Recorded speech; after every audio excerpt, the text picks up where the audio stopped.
Ayon sa hepe ng PNP Crime Lab Police Chief Superintendent Lisa Sabong, lumilitaw sa resulta ng sinagawang autopsiya, walang nakikitang foul play sa pagkamatay ni Victor Joel Aizon, 27 years old, na taga Batasan Hills, Quezon City. Sinabi ni Sabong na blunt traumatic injuries of the body ang sanhi ng kinamatay nito.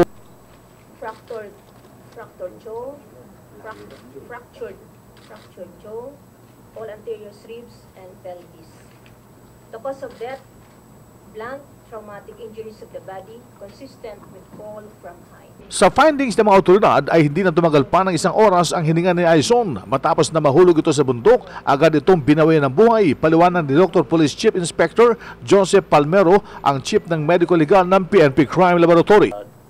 Decompose na po na natagpuan ng mga search and rescue yung body. So, consistent po dun sa time na pagkawala niya.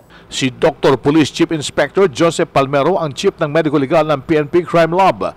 Magugunita na iniulat sa pulisya ng isang caretaker ng tindahan na pinag-iwanan ng backpack ni Aizon bago ito umakyat sa Mount Makulot, Cuenca, Batangas noong mahal na araw, March 31, na hindi na bumabalik pa ang mountaineer. Sabado, April 13, alas 10:30 ng umaga, nang makarecover ng isang naagnas na bangkay ang mga otoridad sa may paanang batuhang bahagi ng Mount Cuenca. Ito'y dinala sa PNP Crime Lab at ito'y positibong ang nawawalang mountaineer na si Victor Joel Aizon.